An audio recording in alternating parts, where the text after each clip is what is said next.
G'day and welcome to ReDriven. Now, let's get something straight first up.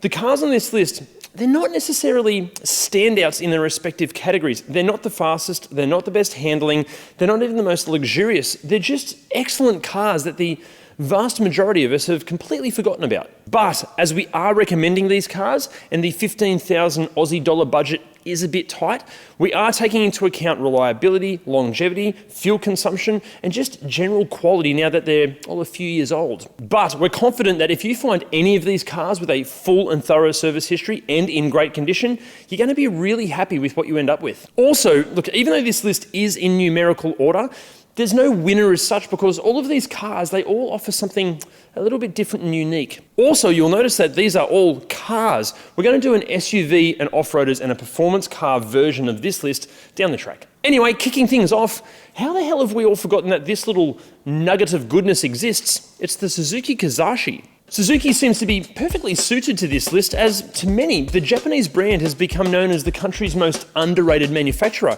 consistently delivering great vehicles but with a unique quirkiness that appeals to a select few rather than the majority. And this was very much the case with the Kazashi. Initially aimed at vehicles like the Volkswagen Jetta, the Ford Focus sedan, and when in all-wheel drive guise, the Subaru Liberty, the Kazashi faced some tough competition in a car category that, unfortunately, featured an ever-diminishing customer base.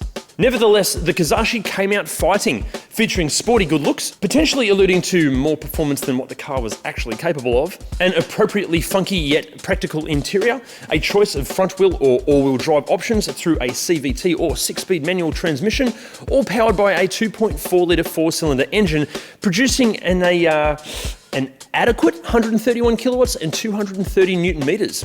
Look, the Kazashi is certainly no rocket ship, but thanks to Suzuki's engineers spending loads of time perfecting the car's ride and handling on Germany's famed Nürburgring racetrack, the Kazashi is surprisingly enjoyable to drive. In front-wheel drive form, it actually has a better power-to-weight ratio than a Suzuki Swift Sport, and thanks to sharing some of the development process, exhibits that same playful enthusiasm as its little hot hatch sibling. These days, the Kazashi, when looked after and serviced when recommended, is showing excellent reliability and longevity. Plus, as many owners are fans, they've generally been well cared for, and thanks to it sharing loads of components with other Suzukis, the cost and availability of parts is generally affordable and easy. The one to buy is a front-wheel drive example with a manual transmission, as the all-wheel drive mechanicals just adds weight, and look, unless you're regularly driving in slippery conditions, it doesn't add anything to the Kazashi experience. We'd avoid the CVT examples as that transmission is pretty slow and noisy, and it does detract from the car's overall experience. Plus, older CVTs don't have the most fabulous reputation for reliability. But what's a Kazashi that ticks all the boxes going to cost? Well, currently here in Australia, pricing starts off from as little as $6,000, but we'd be recommending finding a better condition example with fewer kilometres on the clock for between $12,000 to $15,000. Next up, it's a car that came to our attention when we were researching our top 5 cheapest, most fuel-efficient cars video. The link for that is just up there. And it's another car that we stupidly forgot about. It's the Lexus CT200H. Okay, look, yes, CT200Hs for less than $15,000 are a challenge to find, but they are out there, and maybe they just require some really good haggling skills on your part. And yes, CT200Hs under $15,000 will have a higher than average amount of kilometres on them, but being a Lexus, Toyota, that shouldn't have much of a negative impact at all. And look, yes, okay, the CT200H does feel like a Toyota Prius wearing a fancy suit, but in reality, it is far more than that. The CT200H features completely different suspension components that are tuned to provide a more luxurious yet engaging driving experience. The interior is genuinely premium, not only in its design, but in the materials used. And even after many years and over 200,000 kilometres, when cared for, they stand the test of time. It's practical, it's safe, and the levels of tech, like considering its age, are excellent. And we figure that if you're looking at cars within this budget, you'd rather keep an eye on what money you're spending. And with the CT200H returning a claimed fuel consumption figure of just 4.1 litres per 100 kilometres, it's incredibly fuel efficient. And that's bloody handy when petrol currently costs more than most Pacific Islands' annual GDP. Negatives, well, it's pretty slow and the looks aren't to everyone's tastes, as they can be seen as being a little bit too conservative. But in saying that, when we were researching this, we did stumble upon this sexy image. So maybe budget for a couple of $1,000s for a set of wheels, tyres and some lowered suspension, yeah? Next up, we go from an affordable luxury car to a forgotten and hugely underrated little hatchback. It's the Kia Rio. The Rio we're talking about here is the third generation 2012 to 2017, and specifically an SI or SLI trim. Why? Well, because these come with the 1.6 litre engine, which is more powerful, but very nearly as fuel efficient as the 1.4 litre in the lower models.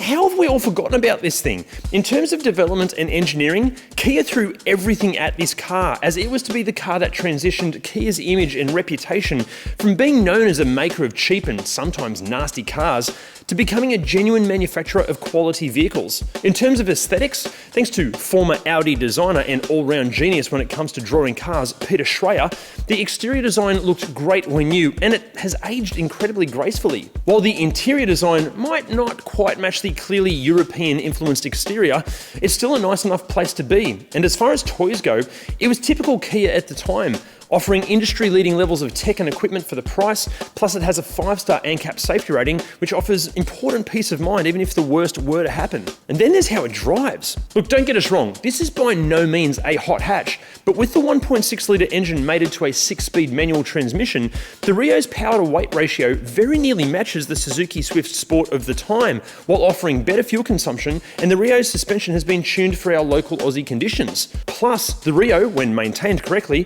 is showing excellent levels of reliability, and if anything were to go wrong, generally speaking, parts prices are very affordable. And then there's what these cost. Currently here in Australia, you can pick up a 1.6 litre Rio from around about $6,000, with really nice examples kicking off from around about $9,000. And next up, it's actually one of the Kia Rio's siblings. It's the Hyundai Elantra. The Elantra that we're referring to is the 5th generation from 2011 to 2015. And look, even though this car was new at a time when Hyundai were drawing loads of attention thanks to the company's incredible boost in quality, design, and driving experience across the range, the Elantra was all too often forgotten and ignored. Maybe it was the sedan layout, maybe it just didn't excite the buying public like other Hyundai products. But the Elantra was, and still is, almost criminally underrated, especially in higher spec elite or premium trim, and especially as a post-2013 facelifted model, as it received Australian-tuned steering to go with the Aussie-tuned suspension on the pre-facelift examples. The Elantra is fundamentally a sedan version of the hugely popular i30, featuring most of the same mechanicals underneath, but in Elantra form, offering only the one engine option, a 1.8 litre 4-cylinder, putting out 110 kilowatts. Which, look, you're right, it doesn't sound like that much, but it's fine for what this car is supposed to offer. Equipment-wise, look, it's obviously going to vary depending on the spec, but everything from a leather interior to climate control to a 5-inch touchscreen with Bluetooth connectivity is available.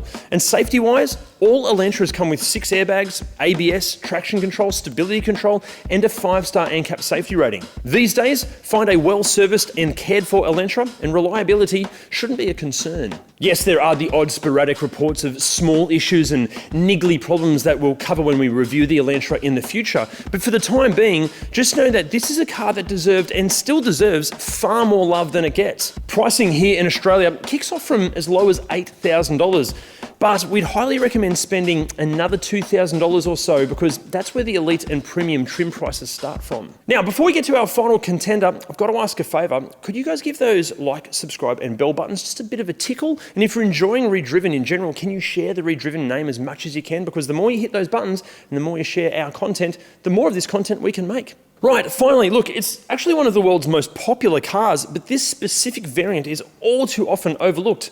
It's the Honda Civic Sport.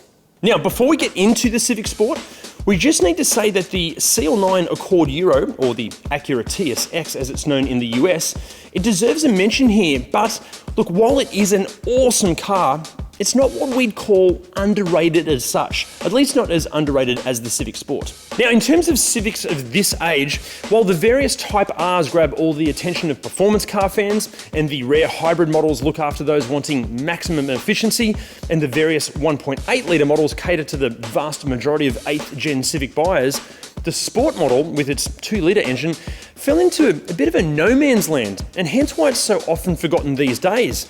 But we see the Civic Sport as the perfect 8th gen Civic blend. It's not as performance focused or uncompromising as the Type R variant, yet with its 2-litre engine, it offers a more enthusiastic and enjoyable driving experience than the smaller 1.8-litre and hybrid models. Being a higher spec, it comes with all of the same levels of equipment and features as the more luxurious 1.8 litres, yet being a sport features snazzy wheels and some sportier visual highlights. Okay, it might not quite match the 1.8 litre for fuel economy, but it does come very close. And while the hybrid, look, it barely even thinks about sipping petrol, the Sport is a far simpler machine, so the savings made via reliability and repairs may potentially offset the finances spent on fuel. Plus, as it's almost a niche variant of this generation, many owners will be fans of the specification, or at least appreciate it for what it is, so hopefully it will have been well looked after. And if it has been looked after and serviced regularly, being a Honda, it might just last forever.